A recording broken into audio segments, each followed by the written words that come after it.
Bien, vamos a ver ahora los pórticos triarticulados. En el caso de estos pórticos, son estructuras conformadas por dos unidades funcionales cuyos ejes pueden ser poligonales, como vimos, o curvos, o combinados, como en el caso de los pórticos biarticulados. Inclusive podría estar conformada alguna rama por un reticulado.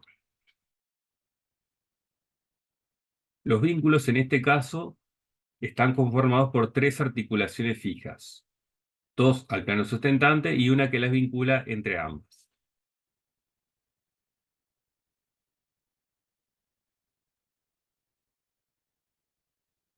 ¿La línea de presiones puede ser la misma? Veremos que no, ya que en el caso de existir una articulación central, la línea de presiones deberá sí o sí pasar por ese punto.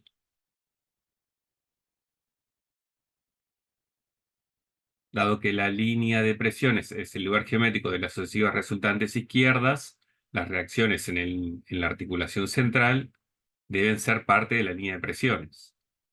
¿Ah? Por lo tanto, sí o sí deberá pasar por la articulación nombrada en este caso como B. ¿Qué condiciones imponen los pórticos triarticulados?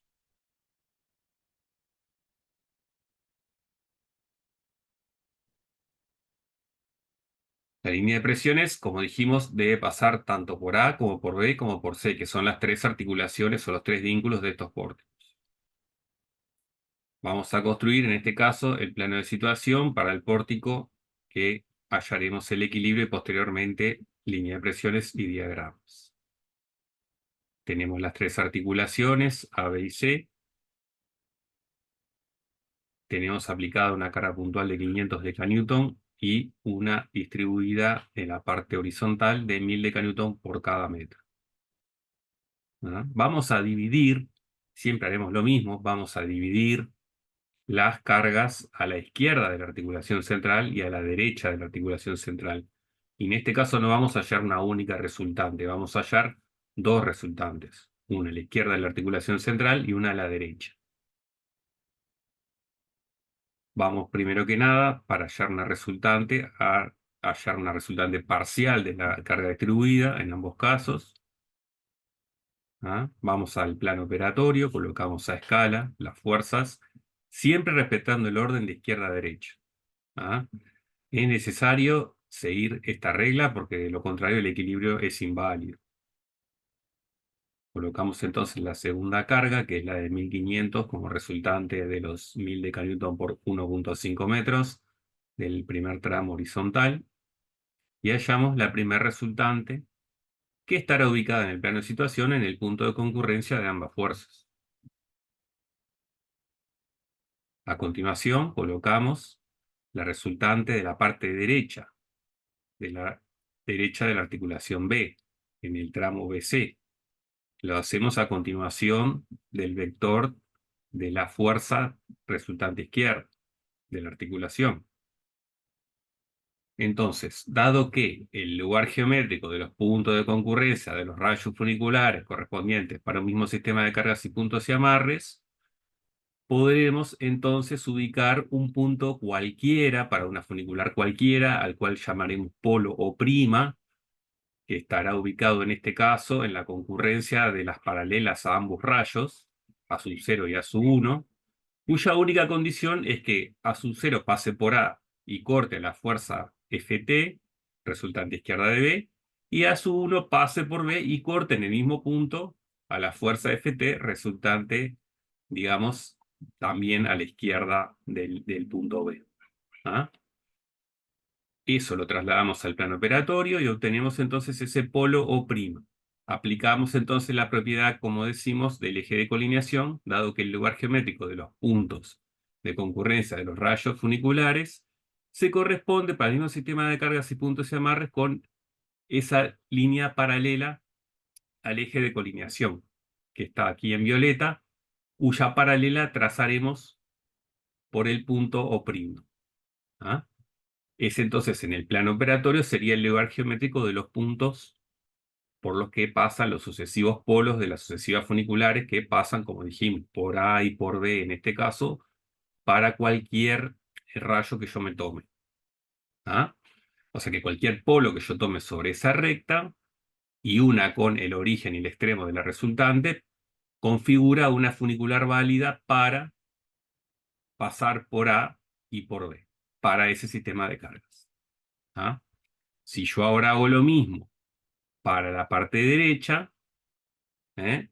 Una funicular cualquiera que pase por B y por C, con la única condición que se corte en un punto cualquiera de la fuerza resultante. Fíjense que en este caso tomamos el B1 horizontal, lo cual nos puede ayudar a construir el polígono vectorial. No olvidarse de respetar el orden, o sea, de izquierda a derecha primero aparece B0 y luego aparece a partir de la fuerza verde, que sería la resultante derecha de B, va a aparecer B1. Debemos respetar ese orden, ¿no? De esa forma, hallamos el polo o segunda, ¿tá? Y por el polo o segunda vamos a pasar una paralela al eje de colineación BC, en este caso. ¿Ah? La colocamos por allí. Entonces, si nosotros ahora prolongamos hasta cortar al eje AB, o a la paralela, mejor dicho, al eje AB, vamos a encontrar allí el polo único de la única funicular que pasa por A, por B y por C para ese sistema de cargas. ¿Ah? Con ese polo vamos a construir la funicular. ¿De qué manera? Vamos a unir ese polo con el origen y el extremo de todas las fuerzas actuantes en el polígono, en el pórtico. ¿Ah? Bien, de esa forma unimos con el origen, trasladamos, ¿ah?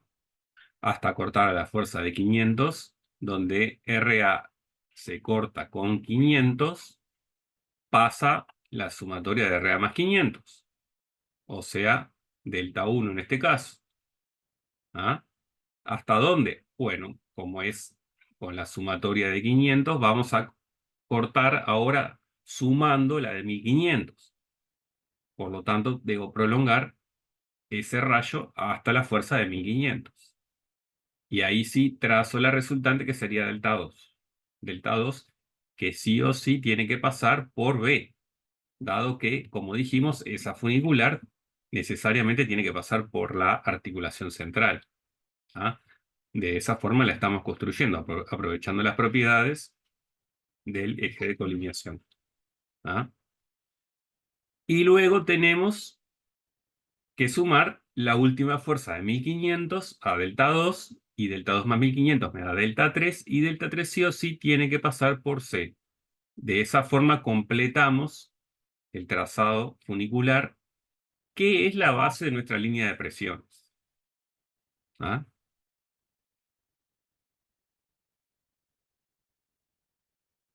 Completamos el equilibrio colocando las reacciones. Esas son las reacciones globales en A y en C. Y luego tenemos, a su vez, fíjense que el sentido es importante que se coloque tanto en el plano operatorio como en el plano de situación.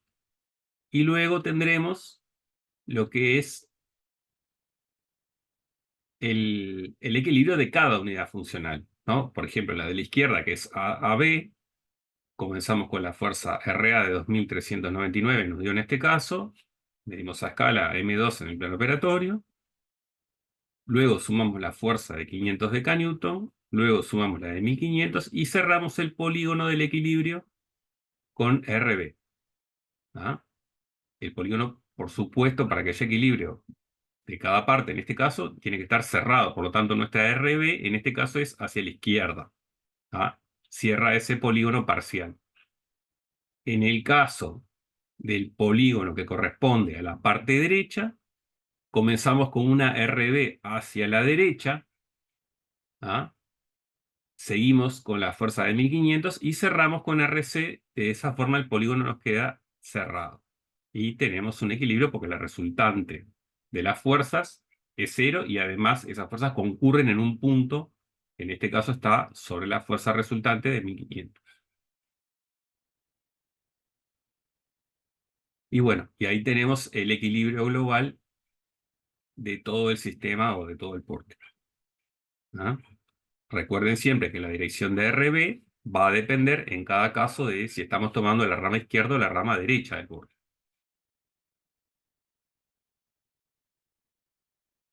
Entonces, como la línea de presiones es el lugar geométrico de las sucesivas resultantes izquierdas en cada sección del pórtico, con ese criterio vamos a construir lo que sería nuestra línea.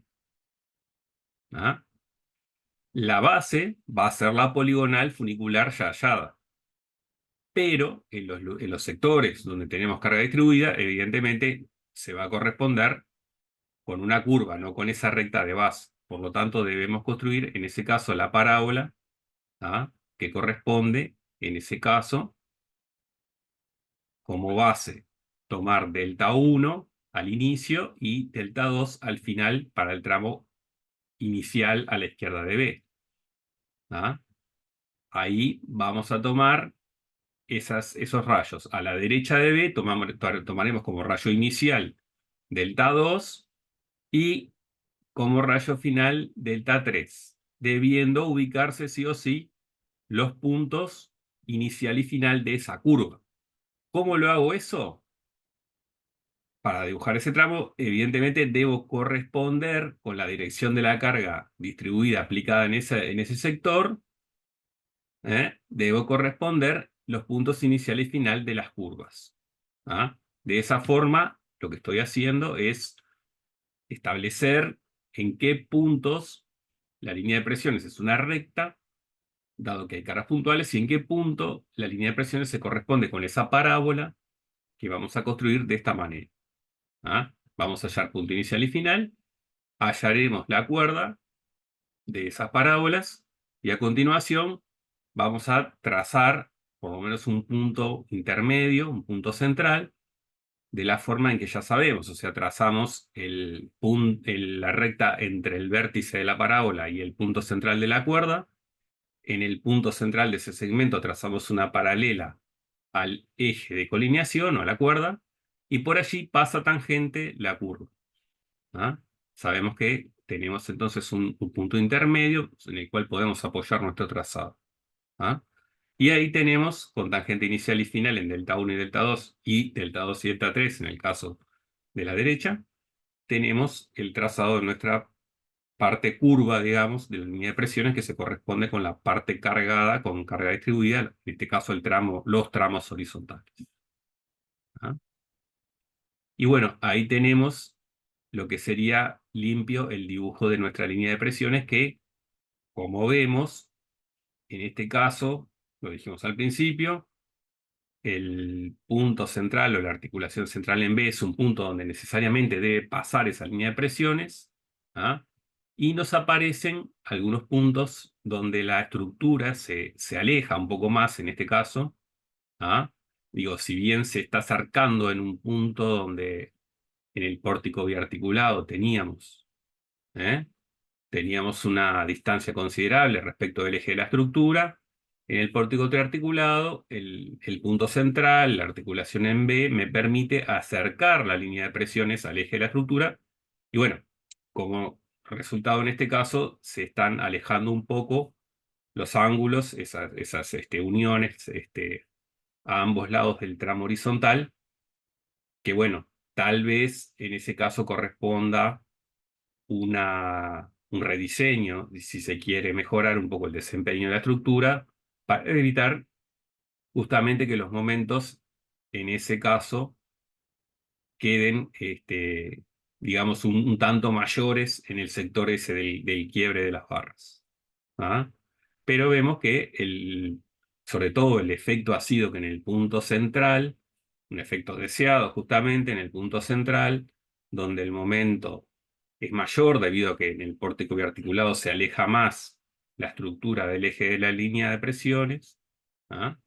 En ese punto se ha disminuido bastante, o sea, se ha logrado una disminución radical y, como decimos, aparecen esos pequeños aumentos en los quiebres de las barras, pero bueno, tal vez un pequeño rediseño de la estructura podría acercar más esos puntos, sería una buena situación, digamos, acercar esos puntos a la línea de presiones mediante un pequeño rediseño de esas barras.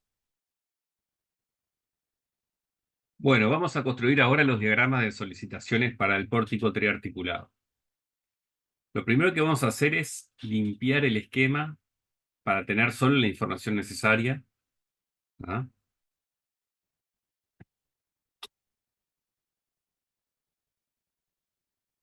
Construimos a escala M1 el modelo geométrico de referencia, o sea, los ejes de los pórticos y numeramos los nudos. ¿Ah? A, D, B, E, C. Nosotros necesitamos una geometría clara que nos va a permitir identificar aquellos puntos donde sí o sí los valores de las resultantes izquierdas van a variar y por ende la solicitación. Colocamos las fuerzas activas en este caso. ¿Ah? La fuerza puntual de 500 y la fuerza distribuida o la carga distribuida aplicada en el tramo DBE horizontal, que tiene una dirección vertical y corresponde a 1000 kN por cada metro. El dato de la línea de presiones nos va a ayudar. ¿Ah? Hay una correspondencia, como ya sabemos, entre lo que es la línea de presiones y los diagramas. En el caso de los tramos rectos, que tenemos la posibilidad de hacer diagramas, la línea de presiones nos puede ayudar a identificar algunos puntos singulares, puntos clave de esos diagramas, a través de, por ejemplo, identificar qué puntos coinciden con el eje del pórtico. ¿Ah? Ni que hablar que en A, B y C vamos a tener una correspondencia de esa línea de presiones, dado que son articulaciones y como ya vimos, la línea de presiones debe pasar por allí. ¿Ah? Debemos sí o sí tener claro lo que es el plano de situación, lo que llamamos el diagrama de cuerpo libre, con sus fuerzas activas y reactivas, ¿ah? La estructura equilibrada, y lo que es el polígono vectorial en el plano operatorio cerrado del equilibrio. ¿Ah? Que utilizaremos el polígono global o el polígono parcial de cada rama, como ya veremos. Entonces, siempre hay que hacer una lectura de izquierda a derecha, establecer cómo se hace esa lectura y conservarla durante todo el estudio de la estructura. O sea, no podemos variar en el desarrollo de esa lectura, digamos, de los diagramas, el sentido de estudio. ¿Ah? En este caso vamos a empezar por RA.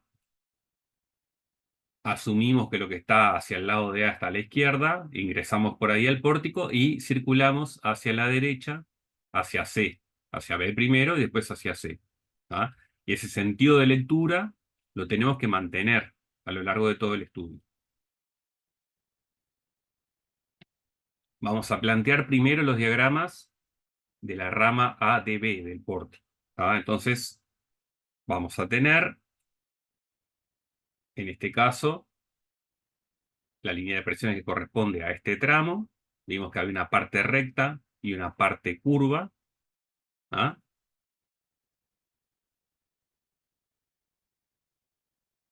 Veamos cuáles son las fuerzas que están activas en este tramo. Tenemos RA, que será la primera fuerza. ¿Ah? Esa fuerza RA la vamos a tener que descomponer en una paralela al eje de la barra AD y en una perpendicular. ¿Ah?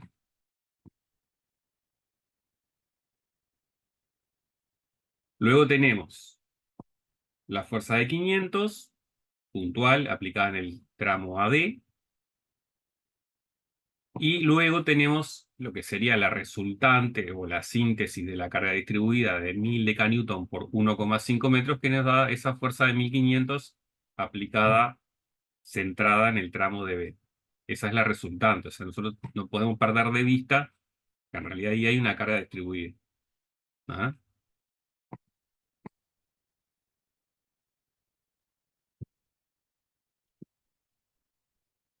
Finalmente, para cerrar,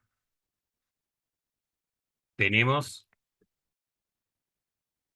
la reacción en B. ¿Ah? Y con eso tenemos el polígono vectorial cerrado de lo que es el equilibrio de la rama A de B. ¿Ah? Bueno, Ahí aislamos lo que sería esa rama y vamos a plantear los diagramas correspondientes entonces a esta primer parte del porte. Comenzamos con RA.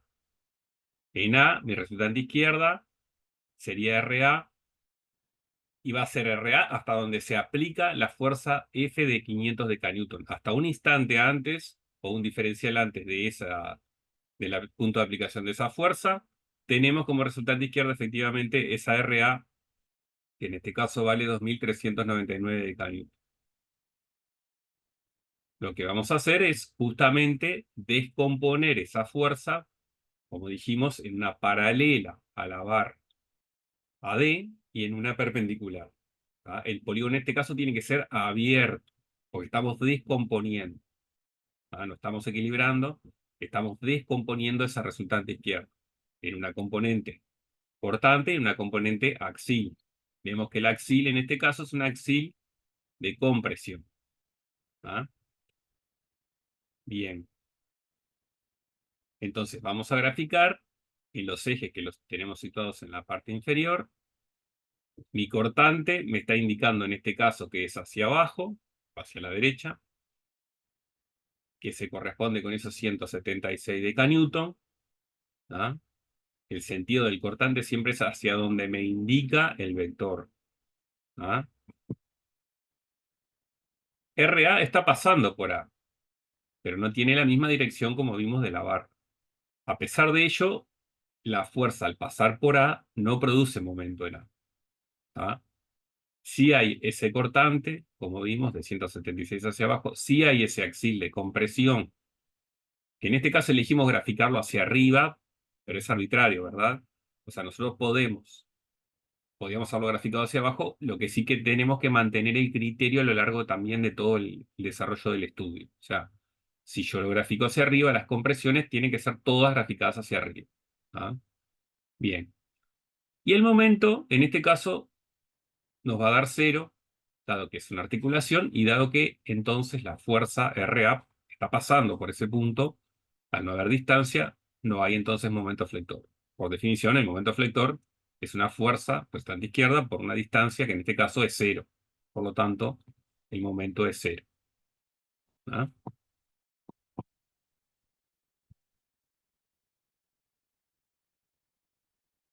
No habría variación de la restante izquierda hasta la fuerza de 500, como vimos. ¿Ah? Por lo tanto, si yo voy a los diagramas, me va a dar constante 176 el cortante y constante 2392 de compresión el axil. ¿Ah? Lo que sí va a aparecer ahora es un momento flector, dado que en el punto 2, que vendría a ser un diferencial antes de la aplicación de la carga de 500, ahora sí tengo una distancia, que la tengo que medir. Esa distancia, medida en el plano de situación, me dio 0,127 metros.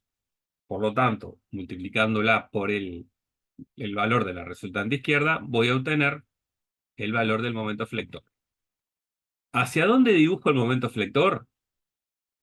¿De qué va a depender esto? Ni más ni menos que de la deformación de la estructura. ¿Ah? Si las tracciones, como en este caso, están del lado de arriba, voy a dibujar el diagrama hacia la parte superior. Si las tracciones hubieran estado del lado inferior, dibujaré el diagrama de momentos a la parte inferior. ¿Ah? En este caso, la única razón o el único motivo por la cual yo dibujo el diagrama de momentos hacia un lado o hacia otro depende exclusivamente del lado de donde están las fibras traccionadas. No está atado a lo que es el diagrama de cortante. ¿Ah? Si yo esta misma estructura la estuviera de forma despejada, el diagrama de cortantes me daría invertido y el diagrama de momentos me da igual. Por lo tanto, lo único que me define entonces hacia qué lado voy yo a dibujar ese diagrama de momentos es el estudio de hacia qué lado me están quedando las fibras traccionadas. ¿Está claro? Si yo no lo tengo claro, lo que tengo que hacer es un detalle de cómo funciona en ese punto. Ahí en este caso vemos que el momento que produce la resultante izquierda en A es un momento antihorario, por lo tanto las fibras traccionadas son las fibras superiores y lo voy a dibujar hacia la parte de arriba. El andamiento de ese diagrama entre el punto A y el punto donde se aplica la carga de 500 de Newton, dado que el cortante es constante, va a ser una recta de primer grado. Va a ser una recta. Si el cortante hubiera tenido una variación, entonces sería una recta de segundo grado, una curva de segundo grado. Como en este caso el cortante es constante, lo que tenemos, aplicando las relaciones carga cortante momento, sería una recta de primer grado. Es la integral de esa área de cortante que me queda por debajo de la gráfica. Bien. Por lo tanto, pasemos ahora a ver qué pasa en el siguiente tramo. Lo que voy a hacer es estudiar una sección, en este caso, a la derecha de la carga de 500. ¿Por qué? Porque en ese punto se produce una variación de la carga. Por lo tanto, debo, sí o sí, estudiar ese punto también. O sea, antes de la fuerza de 500 y después de la fuerza de 500.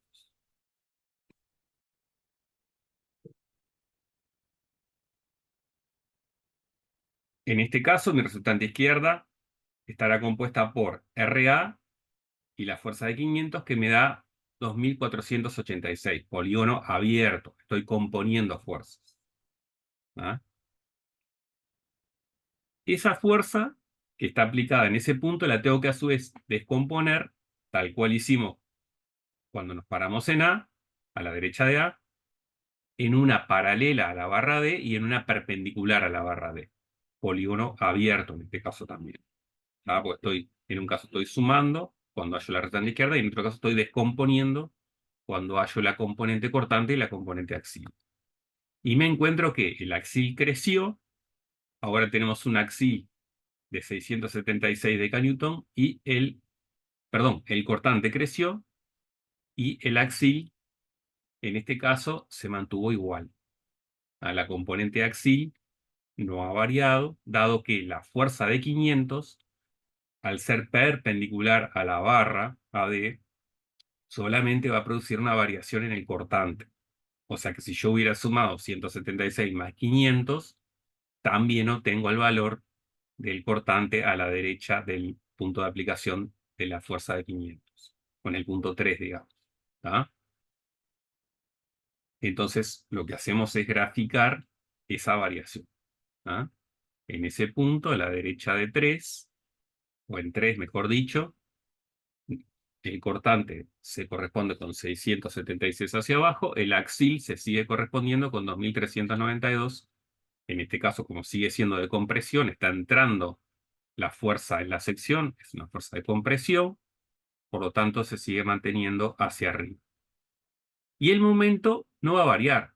¿Por qué no varía el momento? Porque no hubo, digamos, si bien ahí estamos aplicando una nueva carga, esa carga no tiene distancia. Si bien cambia la resultante izquierda, ¿ah? La fuerza que está aplicada en ese punto por una distancia diferencial, esa fuerza vale cero. Ese momento que introduce la fuerza de 500 en ese punto no produce una variación, vale cero. Por lo tanto, por pasar del punto 2 al punto 3, no habría una variación de momento. Para que haya un salto en el momento, necesita haber otra barra que aporte a su vez otro momento, por ejemplo, una ménsula. En este caso es la misma barra, por lo tanto puede haber, sí, en la distancia una variación, pero en el propio punto no puede haber una variación de momento flector.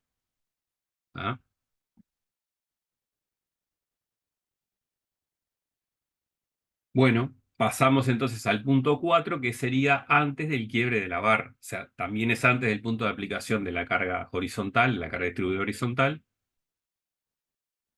y además es el punto donde geométricamente se produce esa discontinuidad, ¿no? Entonces, ¿cuánto vale mi resultante izquierda? Sigue variando lo mismo que en el punto 3, porque entre el punto 3 y el punto 4 no se aplicó ninguna carga nueva. Siguen siendo los 2486 de Newton de antes, y lo tengo que seguir descomponiendo en las mismas direcciones, porque todavía estoy en la barra D, no he pasado de barra. Por lo tanto, entonces, esa fuerza la voy a descomponer en una paralela a D y en una perpendicular. Sigo con el valor de cortante de 676, el cortante en este sector es constante también, y sigo con el valor de 2392 de axil de compresión. Obvio que lo que va a variar ahora es el momento flector, porque en la medida que mi fuerza se aleja, como ya lo vimos en la línea de presiones, por otro lado, la línea de presiones se empieza a alejar del punto D, por lo tanto hay un incremento del momento flector. ¿Ah? ¿Cómo calculo ese momento flector? Ubico la resultante izquierda y hallo la distancia, o de lo contrario, aplico la relación carga cortante-momento y sumo el área por debajo de la gráfica de cortante. ¿Por qué la sumo en este caso? Ven que el cortante está del mismo lado. El área, digamos, el área 2, que sería el área bajo el valor 676, está del mismo lado, por lo tanto lo voy a sumar. ¿Ah? El valor del momento siempre es la sumatoria de todas las áreas con su signo a la izquierda del punto que estoy considerando, todas las áreas de cortante. ¿Ah? O, de lo contrario, la resultante izquierda multiplicada por la distancia, que es lo que se deriva de la línea de presiones, ¿no? Vimos que la línea de presiones se aleja del punto D, por lo tanto, lo que hay en ese punto es un momento importante, un momento que ha crecido. Además que ha crecido de forma lineal, ya lo vimos, porque dado que el cortante es constante, el aumento del momento es de primer grado, o sea, es una recta. O sea, no tenemos por ahora curvas en la gráfica de momento, tenemos rectas, dado que venimos de un cortante constante. Bien, correspondería ahora pasar al punto 5, que es el primer punto de la barra horizontal, ¿no? Pasamos al punto 5. ¿Qué va a pasar? Que la resultante izquierda sigue siendo la misma, porque yo en realidad no sumé ninguna carga puntual acá aplicada en ese punto D, simplemente hay un diferencial de carga distribuida. Ese diferencial de carga distribuida podrá empezar a pesar en la medida que yo me aleje de D, pero propiamente en D o a la derecha de D, un diferencial a la derecha de D, no tengo un aumento de lo que es la carga y no tengo una variación de la resultante izquierda. Sigue siendo 2486. ¿Ah? Entonces, esa resultante izquierda la voy ahora a descomponer en una horizontal para la barra de D y una vertical que es perpendicular a la barra de D. ¿Ah? Por lo tanto, en este caso, los valores que obtengo son un cortante de 1781 hacia arriba, perdón, 1735 hacia arriba, y un axil de 1781 hacia la derecha, que sigue entrando en la sección, por lo tanto sigue siendo de compresión. Lo estoy dibujando hacia el lado de arriba también. ¿Ah? El cortante cambió de sentido ahora. De ser hacia abajo, pasó a ser hacia arriba. ¿Ah? La fuerza violeta, que es la componente perpendicular al eje de la barra, ahora, polígono abierto mediante, me está marcando hacia arriba. La voy a graficar entonces hacia arriba. Ajá. Y el axil, como vimos, vamos a tener un valor que sigue siendo de compresión de 1781. ¿Qué pasa con el momento flector? Bueno, lo mismo que hoy, al ser la misma barra, simplemente que hay un quiebre, tenemos el mismo valor de momento. Hay que rebatir el mismo valor. ¿Ah? Resultante izquierda es la misma, la distancia es la misma, solamente que estoy ubicado un diferencial a la derecha, por lo tanto el momento flector no tiene variación. Comienzo a graficar los valores de la barra con 1477. Ese es el primer valor de momento flector correspondiente al punto 5, que está un diferencial a la derecha de D. ¿Ah? Veamos ahora qué pasa cuando yo me voy hacia B. ¿Ah? Ahí sí se va a sumar la carga distribuida. No tengo una carga puntual, sino una carga distribuida, que se suma todo. Si yo me tomo el punto 6 a la izquierda, un diferencial a la izquierda de B, ahí he sumado todos los 1500. ¿Ah? Voy al polígono vectorial, sumo los 1500 y obtengo una resultante izquierda, que sería menos RB, equivalente a 1796 de Canut. Al descomponerla en una paralela y una perpendicular a la barra de B, que es horizontal en este caso, o sea, es una vertical y una horizontal, obtengo un cortante de 235 hacia arriba y un axil de 1781 hacia la derecha, o sea, entrando a la barra. Ustedes recuerden que al cortar en 6 todavía nos queda un sector de la barra de B, un diferencial que todavía existe a la derecha hasta llegar a la articulación. O sea, todavía estoy en la barra de B, no salí de ahí. ¿Ah? Entonces tenemos una variación del cortante que es de primer grado, de 1735 a 235. ¿Por qué es de primer grado? Porque ahora sí tengo una carga distribuida, por lo tanto, el cortante será de primer grado y el momento flector ahora sí sufre una variación de segundo grado. O sea, tendré una curva. ¿Ah? Esa curva comienza en el valor que ya habíamos hallado, 1477, y termina en cero, porque en B estamos en la articulación, sí o sí tiene que terminar en cero. ¿Ah? Claro, no termina con tangente horizontal porque hay un pequeño valor de cortante, dado las relaciones carga-cortante-momento. El cortante ahí me está indicando la pendiente de la gráfica del momento, y esa pendiente no es, claramente no es cero, es un pequeño valor, pero bueno, esa parábola, llamémosle, o esa curva, no termina estrictamente con tangente horizontal. ¿Ah? Eso lo vamos a ver ahora cuando veamos la segunda parte de por qué esa curva sigue bajando y se siguen obteniendo valores, este, digamos, por debajo del eje. ¿Ah? Bueno, entonces el diagrama de axiles nos terminó quedando con ese valor constante, dado que la carga es totalmente vertical y el tramo es totalmente horizontal, no hay componente de variación axil.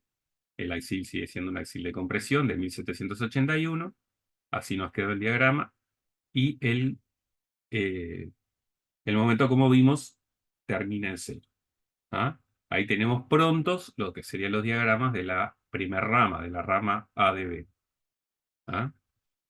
Bien, pasemos ahora a analizar. Bueno, ahí lo tenemos esquematizados de forma, eh, digamos, llenando lo que serían las áreas de cada esquema, digo, para no, de cada diagrama, para no confundirnos en lo que sí o sí corresponde al diagrama. Es algo que se puede hacer, llenar lo que es el área por debajo de la gráfica. ¿Ah? Nos puede ayudar sobre todo a reconocer las áreas de cortante, ¿no? Bien. Y pasamos entonces a lo que sería el diagrama de la parte BEC. ¿Ah? Lo mismo que hoy, partimos del polígono vectorial general y reconocemos diagrama de cuerpo libre, polígono particular de esa rama. ¿Ah? Y vamos a trabajar de la misma manera. ¿Ah? RB, en este caso hacia la derecha, 1796, una carga aplicada de 1500 totales, que son los 1000 distribuidos en ese 1,5 metros, y una RC de 2185 que cierra el polígono, en este caso, pues estamos hablando de equilibrio. ¿Ah? Operamos de la misma manera, comenzamos en una sección 7 que está un diferencial a la derecha de B. Esa RB, que es mi resultante izquierda en este caso, la voy a descomponer en una perpendicular y en una paralela a la barra horizontal. ¿Ah? O voy a obtener en este caso un cortante hacia arriba de 235. ¿Ah?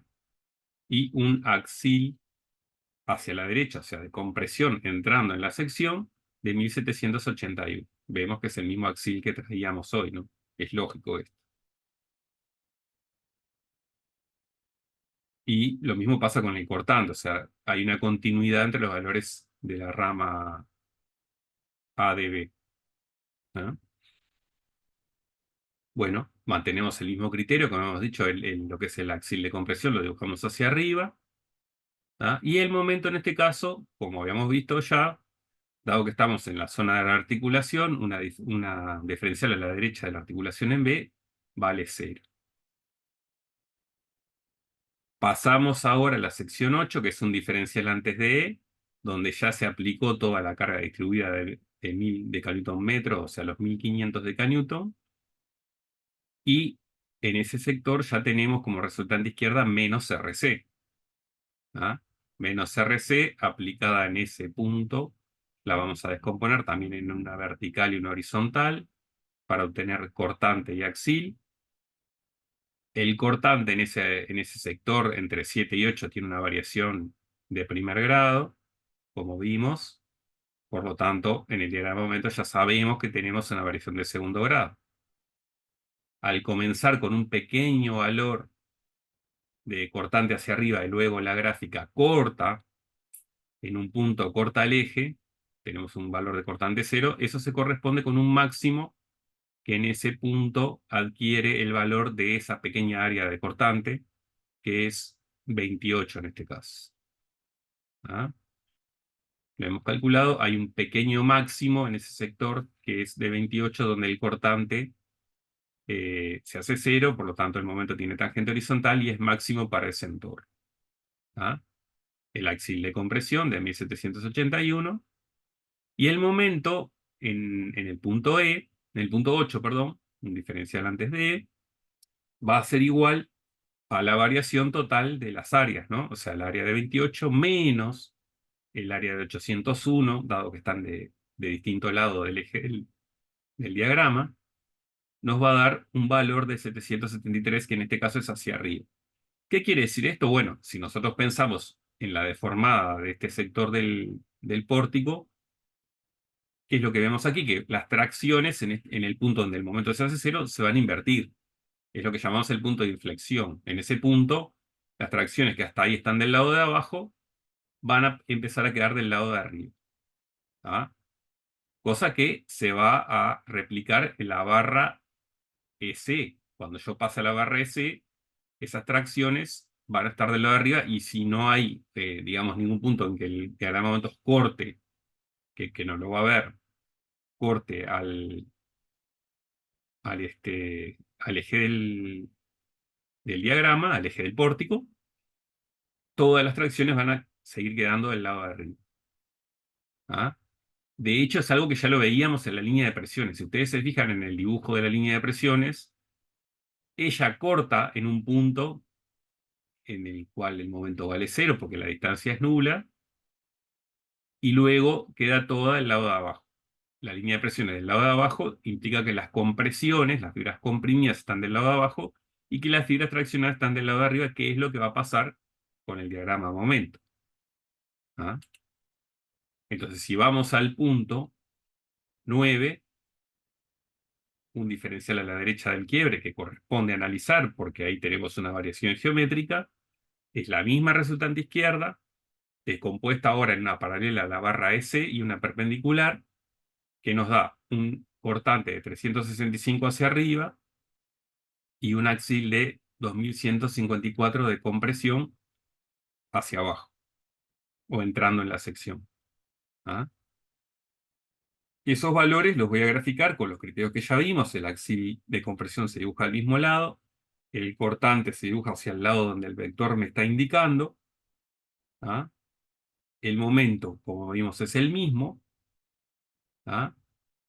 Y en el punto que sería 10, que sería antes, un diferencial antes de C, vamos a obtener los mismos valores de resultante izquierda, los mismos valores de cortante y los mismos valores de axil, porque ahí no varió nada. Lo que sí varía es el momento flector.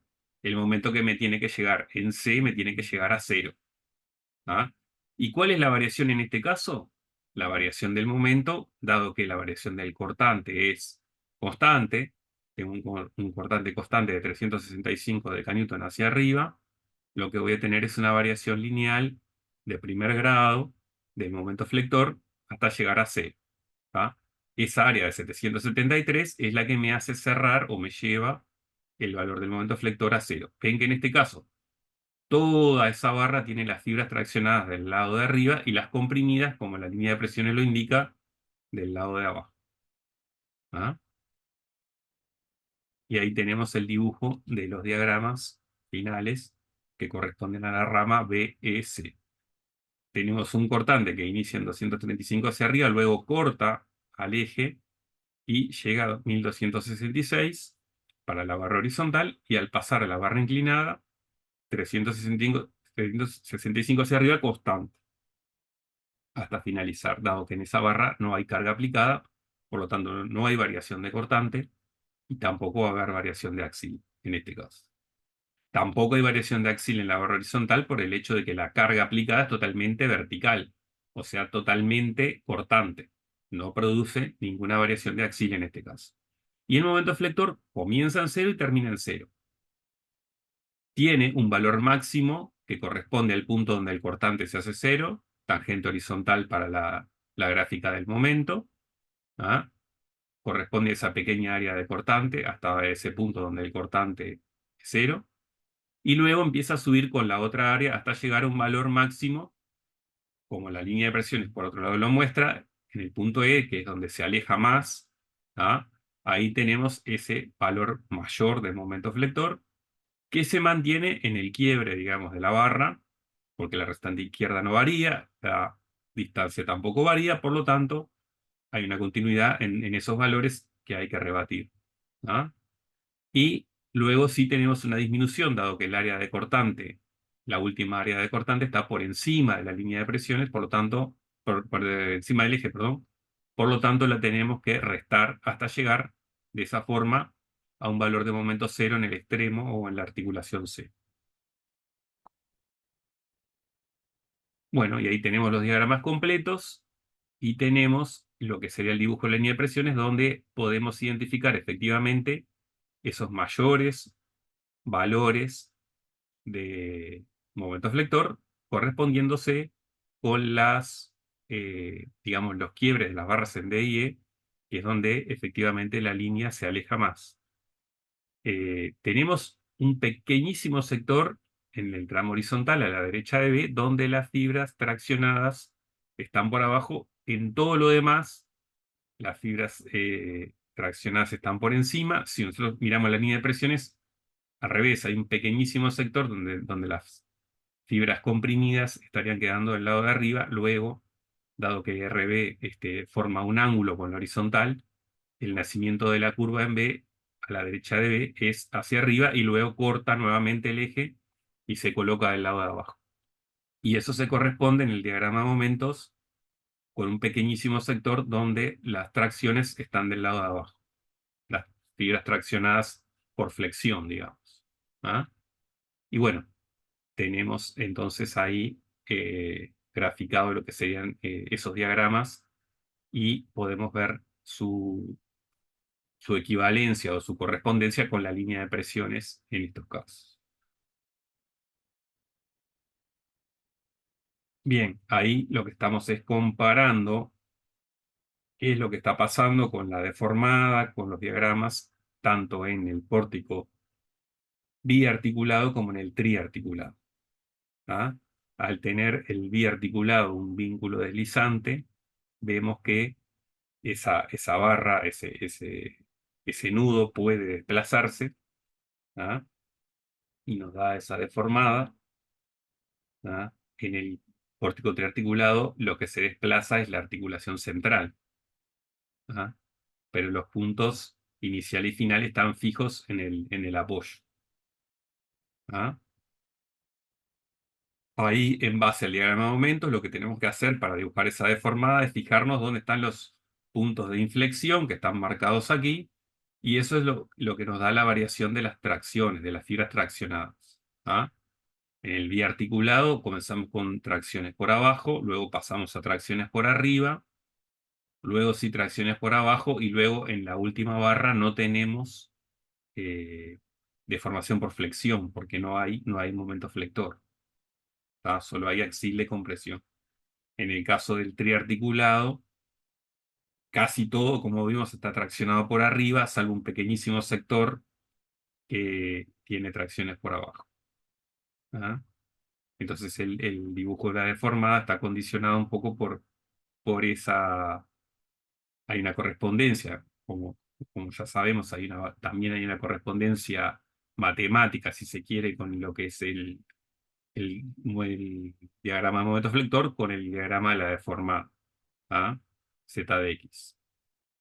tenemos una integral doble que nos está indicando justamente esa correspondencia. ¿Ah? Bien, finalmente, conclusiones. La línea de presiones permite visualizar esa variación del fenómeno de la flexión a lo largo del eje del pórtico. O sea, de alguna forma, es una manera de nosotros poder ver cuál es el andamiento de ese resultante izquierdo y por lo tanto esos puntos donde se está alejando nos permiten, digamos, identificar puntos de momentos máximos. ¿Ah? En el pórtico ya vimos biarticulado, tenemos ese punto central del tramo horizontal donde la línea de presiones se aleja bastante, que se corresponde con el momento máximo, y en el pórtico triarticulado, justamente esos quiebres de las barras entre la horizontal y las barras inclinadas también se producen unos valores de momento bastante importantes que, digamos, dan que pensar que, digamos, si lo que queremos efectivamente es que la estructura sea lo más eficiente posible, deberíamos tratar de acercar ese eje de la estructura a esa línea de presiones, sobre todo en esos puntos. ¿Ah? Donde la línea de presiones corta al eje de la estructura, el momento flector equivale a cero, no tenemos distancia, resultante izquierda por distancia cero me da cero. ¿Ah? En zonas donde el pórtico está más distante a la línea de presiones, estarán los mayores esfuerzos de flexión, que ya lo vimos. Pórtico biarticulado sería correspondiendo con el centro del tramo horizontal y en el triarticulado sería en los quiebres entre la barra horizontal y las verticales, las inclinadas, perdón. Si la línea de presiones comparte la misma línea de acción que el eje de la estructura, no se producen esfuerzos cortantes ni momentos flectores en estos tramos. O sea, en el pórtico biarticulado tenemos la tercera barra, en la cual solamente tenemos esfuerzos de compresión, dado que la línea de presiones coincide en su totalidad con el eje de la barra. ¿Ah? Solamente estamos trabajando acá en esfuerzo axil, no tenemos ni cortante ni momento flector. Y si la línea de presiones se encuentra por encima del eje de la estructura, los esfuerzos de las tracciones producidos por el momento flector se encuentran por debajo. Ya vimos que dado que digamos, la línea de presiones marca el camino de la resultante izquierda, si esta resultante izquierda se encuentra de un lado de la estructura, de ese lado estarán las compresiones y del lado opuesto estarán las tracciones. Por lo tanto, los momentos flectores se van a dibujar hacia ese lado opuesto a donde pasa la resultante izquierda, opuesto hacia donde está la línea de presiones. ¿Ah? Esa es la conclusión final y bueno, es de alguna forma cómo se vinculan o cómo se relacionan el trazado de lo que es la línea de presiones y el trazado de los diagramas de momento flector. Vamos a ver que el diagrama es una herramienta sumamente útil para el diseño, porque vamos a identificar, de acuerdo a él, cuáles serían las secciones más exigidas o más críticas a la hora de diseñar esa estructura, porque en ese lugar se van a producir, digo, en correspondencia con las mayores solicitaciones, se van a corresponder con las mayores tensiones. Y esas mayores tensiones son las que, de alguna forma, van a comandar el diseño de la estructura. ¿Ah? Por lo tanto, es importante llegar a establecer, sección por sección, que es lo que hace el diagrama, cuáles serían los mayores valores, en este caso del momento flector, para ver las tensiones eh, normales, en este caso, también tenemos que identificar las tensiones rasantes y las tensiones normales que originan también el axil. ¿Ah? Ya lo vamos a ver eso en el capítulo de diseño. ¿Ah? Lo que sí es importante es, de alguna forma, relacionar lo que es el trazado de la línea de presiones y saber que lo tenemos como una herramienta de visualización importante y que además, en algún caso, como ser el caso de los pórticos curvos o en el caso de los triarticulados, para hallar resultante izquierda, sí o sí tendremos que recurrir a la línea de presiones, ya que el diagrama no nos va a ser útil porque no lo podemos construir con un eje curvo. ¿Ah? Por lo tanto, En ese caso vamos sí o sí a trabajar con la línea de presiones. Por lo tanto, lo que vamos a hacer a partir de este punto es identificar cuáles son las secciones en base a lo que son los diagramas, como vimos, diagrama de momento flector, diagrama de axiles, diagrama de cortantes, las secciones que están sometidas a los mayores valores de tensiones, evidentemente vinculadas a los mayores valores de solicitaciones, ¿ah? Para de esta forma poder diseñar o adjudicar una sección material a ese porte.